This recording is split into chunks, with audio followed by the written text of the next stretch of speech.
Hello, Gianpaolo, and hello, colleagues from the Diapason Final Conference. My name is Xavier Querol, and I am working at the Spanish Research Council here in Barcelona. And I would like to thank a lot to Gianpaolo Gobi and the colleagues from the Diapason project for allowing me to present the results of our AIRUSE-LIFE Plus project. So it's another LIFE project concerning the natural contributions to the air quality impairment over Southern Europe. Thank you very much for inviting. I have personal problems that prevented me to attend to this interesting conference, and I did my best to record my talk in this format. Thank you very much. Okay, the talk is on particulate matter observations, tools and needs, and this referring especially to the African dust outbreaks and the influence on air quality over Europe. The talk has been prepared with the collaboration of with my colleagues Andrés Alastuey, Noemi Perez, and Jorge Pey, the three working also at the Institute of Environmental Assessment and Water Research in Barcelona, as I do. Okay, I made this structure for the presentation. First, we will talk a little bit of general aspects of African dust. Secondly, we will talk about the impact of these dust episodes on air quality and on particulate levels in Southern Europe, what procedure we have for the detection and quantification of these natural dust contributions to PM levels. We will show some examples of the application of this procedure to the whole Mediterranean basin. We will show partially the results of AIRUSE-LIFE Plus projects, those that concerns to the natural contributions to the PM levels recorded in 5 Southern European countries, and finally we will extract some conclusions of this presentation. As I have said, this is done in the framework of another LIFE Plus project. This is the AIRUSE project that deals with the measures to improve air quality in Southern European cities. Okay, this is a map of our colleague Joe Prospero from the Miami University, showing what are the main areas of Northern Africa accounting for most of the emissions of dust, not only towards Europe but towards the Caribbean areas. All these areas are mostly endorheic regions, basins. It means that when there is rain, the washout is not transported towards the river and towards the sea, but to intercontinental basins, and then this washout is accumulating the dust that later on, the particles that later on will be converted in transported dust. Okay, this is our record. We have now 20 years of daily measurements. We started in June 1995 in the Monagrega site in the Calanda semi-arid area in northwest Spain. We have a rainfall of 250 liters per year, very dry, and then we recorded the PM10 levels since this period, and then you can see how this orange rhombus represents the PM10 concentrations for the days with African dust, and we can say that 86 out of the 96 exceedances recorded in these 20 years in these remote background stations are attributed to the African dust transport. The local resuspension of this semi-arid area accounted only for 7 exceedances, and also some forest fires around the region also contributed to exceed the limit value for PM10 in around 5 years. But most of the exceedances that we record at regional background levels are attributed over Spain to the African dust transport. This dust is made of all these minerals, clay minerals like illite, kaolinite, smectite, calcium carbonate, calcite, quartz is silica, aluminium silicates like feldspars of sodium, potassium and calcium, iron oxide such as hematite, and a little bit of gypsum. And the studies done using satellites show us that the lower part of the Sahel-Sahara system is enriched in kaolinite and hematite. It means this clay mineral has not cations, is alumina and silica, and isolated hematite. However, in the north of the Sahara region, the dust is mainly made up of this illite and chlorite and palygorskite. So these are clay minerals with cations like iron, potassium, magnesium, and so on, and mormonite also, and calcium carbonate. This is the main composition. Silica is present in both regions. Okay, but not only this, we have a mixture of natural and anthropogenic sources. This is the X-ray diffraction pattern showing the mineral composition of dust collected at 2,400 meters over the Canary Islands, is in the Tenerife island, and then we see that the mineral composition of dust is mainly illite, kaolinite, palygorskite, feldspars, and calcium carbonate. Okay, this is in the free troposphere. But when we went to Santa Cruz de Tenerife, at sea level, we see that gypsum, calcium sulfate, is a major component of the African dust. This was not present in the free troposphere, and this is produced probably because the reaction of the calcium carbonate coming with the dust together with local sulfur dioxide emissions that interact forming gypsum. If this gypsum or calcium sulfate is transported from Africa, then it should be present also in the free troposphere, and as you see, it is not, or the contents are very low. But not only this is the result of another campaign that we did with this scientific cruise coming from Cape Town all north to the Istanbul, and later on leaving the Mediterranean to London. And then we were sampling and measuring aerosols during this traject, and then when we went just in front of the Sahara, we collected samples of an important African dust episode, and you see here the chemical composition concerning the rare earth elements. This is cerium, this is lanthanum, and this is samarium. And here in this orange symbol we have the normal composition of the crust concerning the relative concentration of these three components.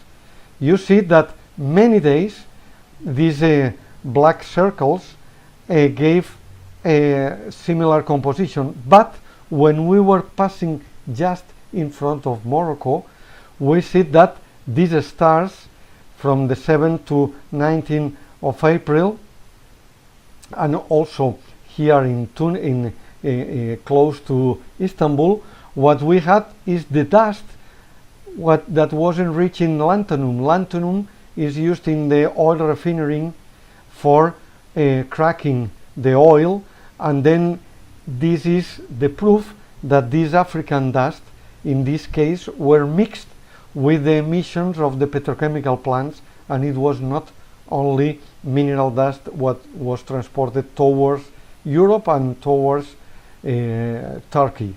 Okay, not only inorganic constituents, but these are the results of our colleague Joy Prospero in Barbados and in the Caribbean region.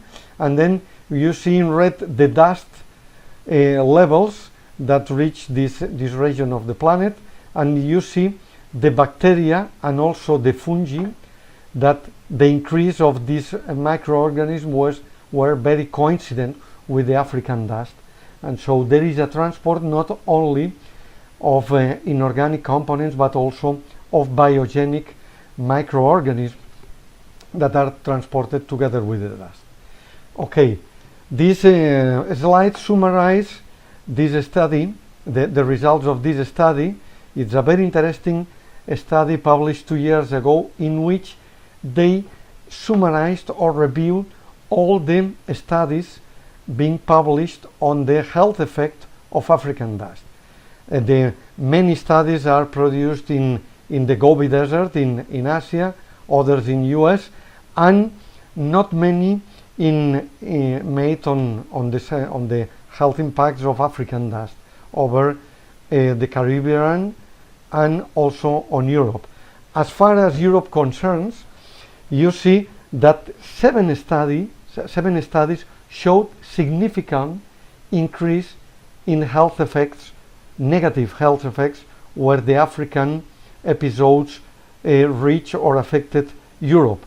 Only one study of the 8 published until now did not record any effect on health effect due to this African episode. So there is a body of evidence that we have a health impact during African episodes, but there is also contradictory results. So these are most of the results. We have epidemiological studies, these 8 studies that we reported before. We have toxicological studies, inhalation dose studies from our Greek colleagues, pregnancy complications from DADBAN here in Barcelona with no effects found, pediatric asthma, Samoli in Athens, and meningococcal meningitis by Tobias et al. Also here in Barcelona.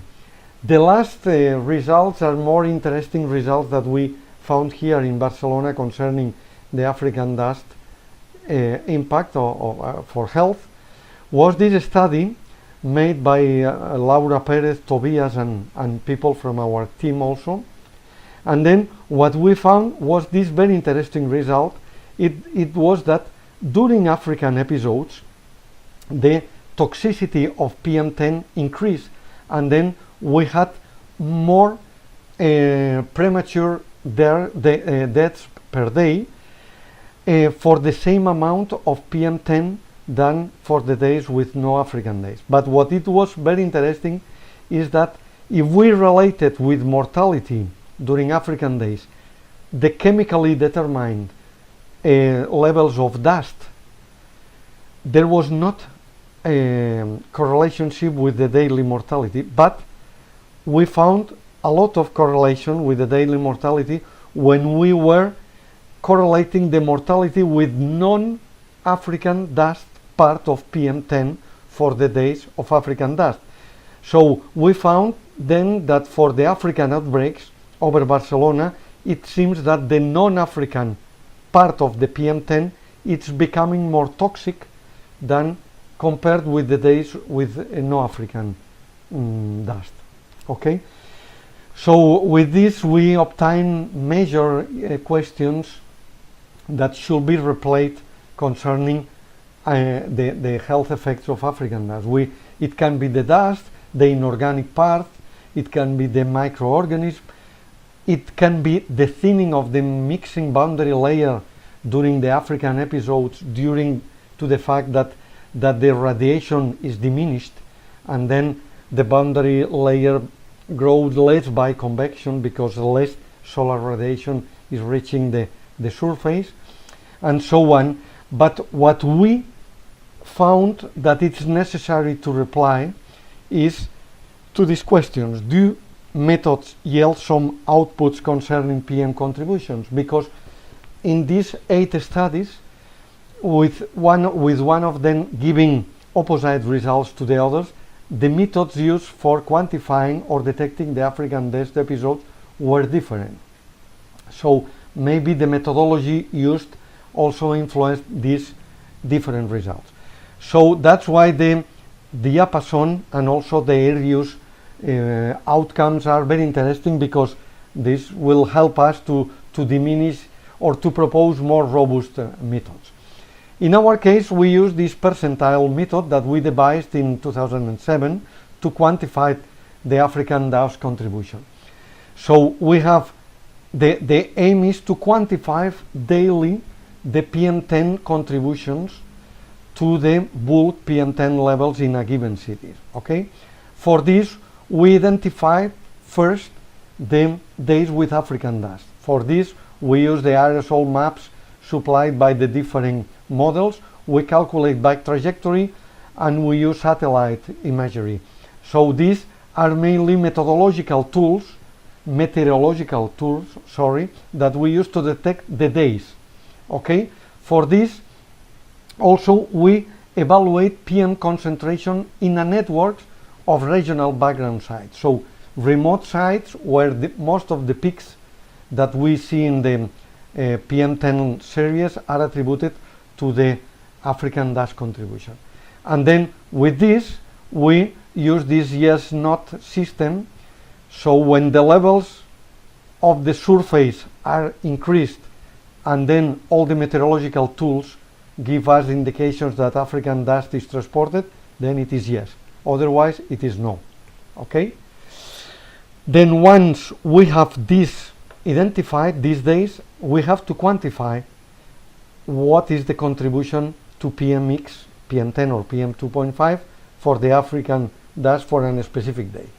These are the tools that we are using mostly. So this is the Barcelona supercomputing mapping, the Skiron mapping from the University of Athens, and then the Naval Research Laboratory in US.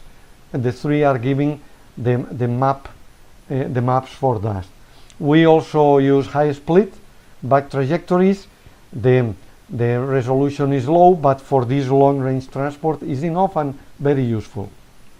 And then once we detect that, we suppose that this is a remote site in Spain, for example, and then we have before and after the African episode, we have a given background. Okay, we call it this the regional background.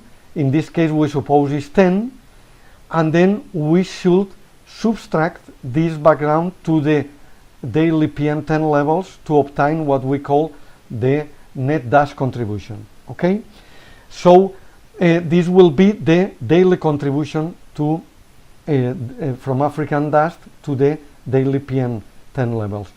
We believe that this contribution is, if we subtract the levels before and after, we are doing quite well, because during African dust episodes we have advection. So the regional background levels should be low because we have wind that is transporting air masses from Africa. The difference is that this advection is transporting dust compared to, for example, North Atlantic advections, but both are dispersing the local accumulation of pollutants. So the regional background should be low. Okay, and that's why we tested different statistical approach to determine this regional background to be subtracted, and then we got at the end the 40 percentile. This is the 3 years of daily measurements of PM10 in one of our MEP sites in Spain, and then these black lines are showing the Atlantic advection days, and here we see the reproduction with the 40 percentile and 30 percentile values of these Atlantic advection levels.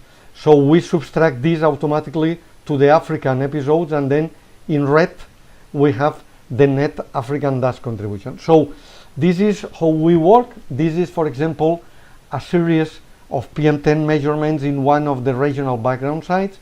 We determine with meteorological tools that these 5 days we had African episodes, and then what we do is we calculate the 40 percentile. For this we delete the values during the African days, and we calculate the mobile 40 percentile for 30 days, having this day the central position, okay, of these 30 days.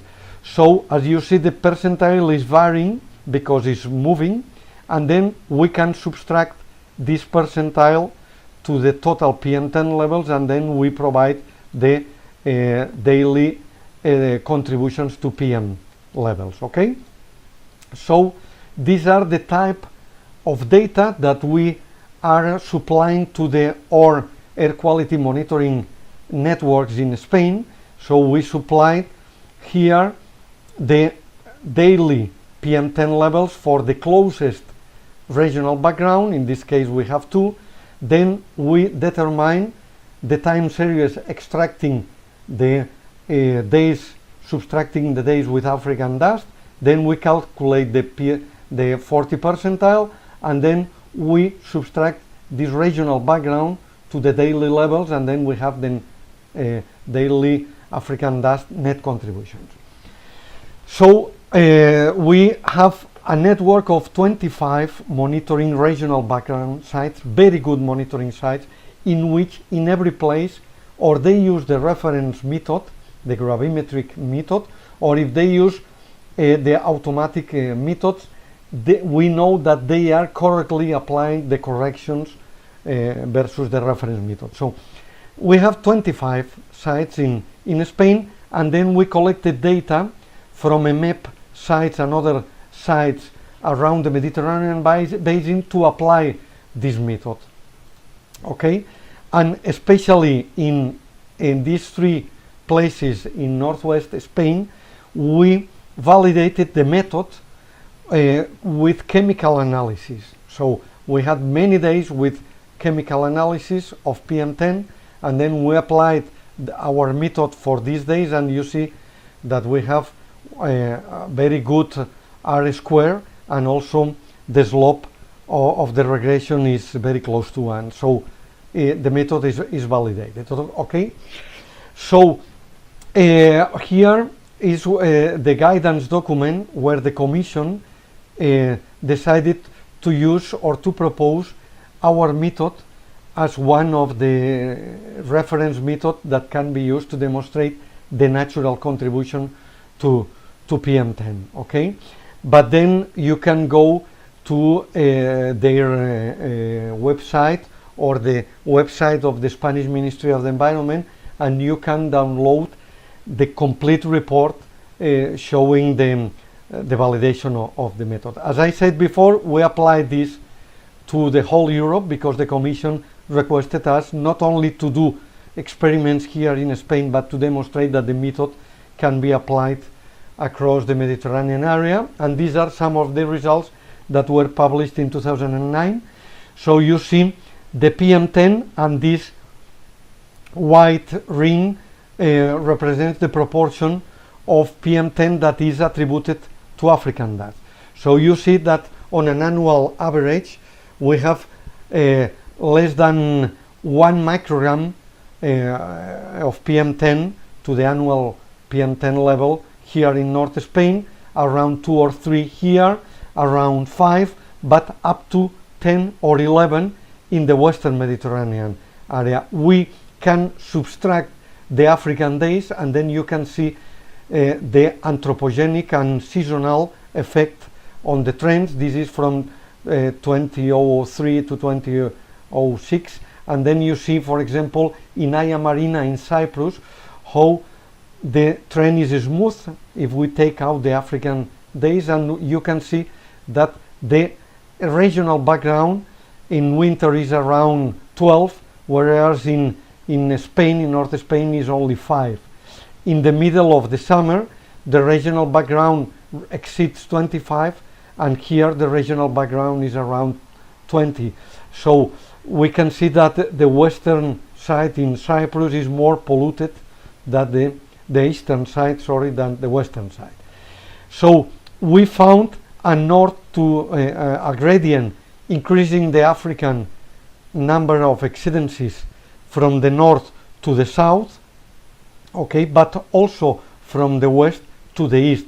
So here in this region, from the central to the eastern Mediterranean basin, we detected the highest contributions of African dust. And then here we see the frequency, the percentage of days in which the PM10 levels are influenced by African dust.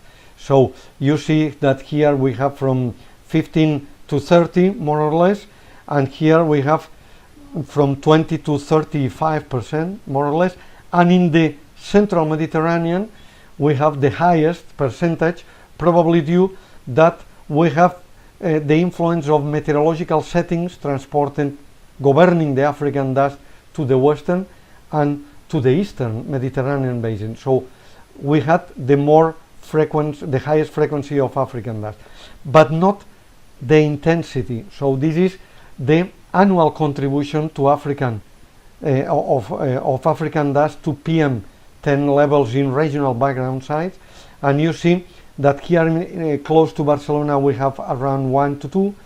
In Andalusia we got values close to 5 micrograms, but here in Aya Marina, here or in Turkey or in Athens, we exceed 7 and 8 micrograms. This study is similar to the one that we produced in 2009, but at this time we extended the study for 12 years, not only 3 years that we did in our prior study.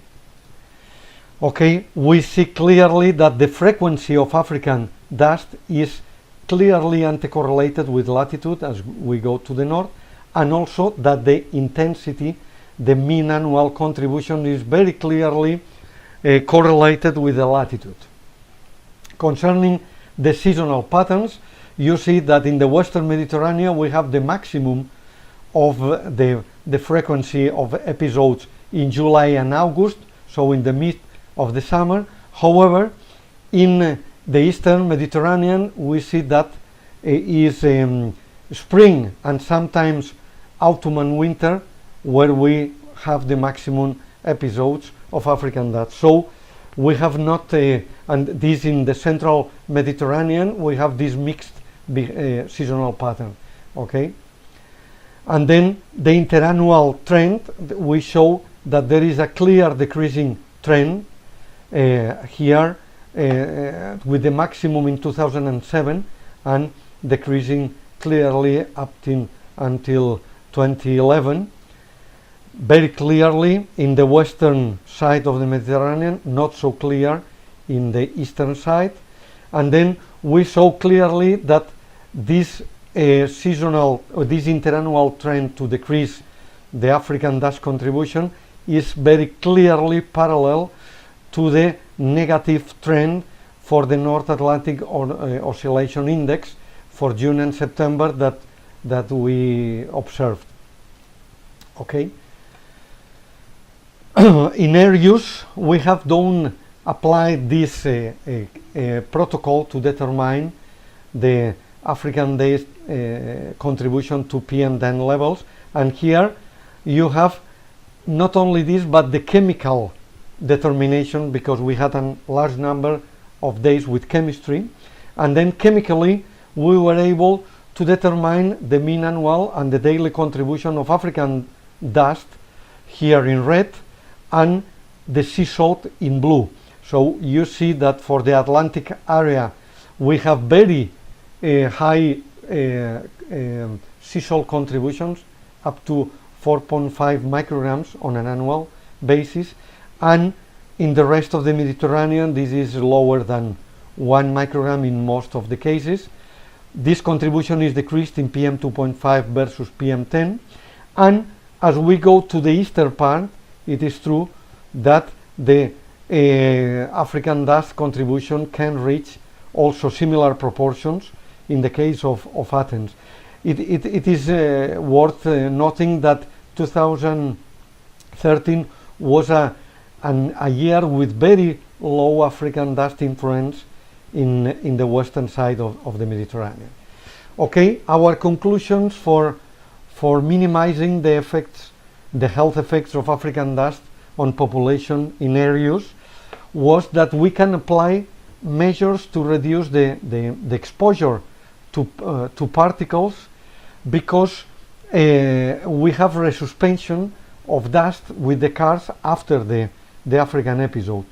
So what we proposed is that we should systematically wash with phreatic water, urban water, it's not drinking water, the streets of our cities after intensive African dust episodes. Otherwise, we are resuspending these dusts during many days after the rain washes out the African dust. Or we can increase the urban vegetation, both trees and grass, that prevents the resuspension. And also very important, we have to apply measures to protect the susceptible population, doing alert systems that are easily accessible to the general public, but especially to asthmatic people, that will provide the forecast on intense African dust events and suggest relevant preventive actions to diminish these exposure levels. And finally, we suggest that for important wild forest fires, we should do the same if these affect the air quality of our cities, to do alert systems for the more susceptible population, to take measures to diminish the exposure to particulate matter. So to finish, we would like to highlight that we have now long and homogeneous database of African dust contributions over Southern Europe, and it's being used now for epidemiological studies to show what are the health effects. Okay, African dust is a major component over Southern Europe, across the whole the Mediterranean, and we should study and monitor the influence on the PM10 levels. We demonstrate that exceedances of the PM health threshold at regional background sites across the Mediterranean basin are mostly because of the African dust transport towards South Europe, and there is a clear control of the frequency and intensity by latitude, but also the intensity is clearly, and a bit the frequency, increasing towards the eastern Mediterranean. There is a body of evidence that there are health effects caused by African dust over Europe, and we need to accurately control and predict and quantify what are the dust levels over Europe, because this is very relevant to protect the population. And then finally, we should apply measures to reduce the exposure to the more sensible population. So only to finish, I would like to say that we should work very hard to combine results from Diapason, the percentile, and other AIRUSE results to produce a better protocol with more accurate scientific tools to support the determination of these daily contributions. Thank you very much for your attention, and sorry again for presenting the results in this video conference and not being able to be present. And thank you very much to Gianpaolo for inviting me to this event. Thank you very much, and have a good and profitable conference.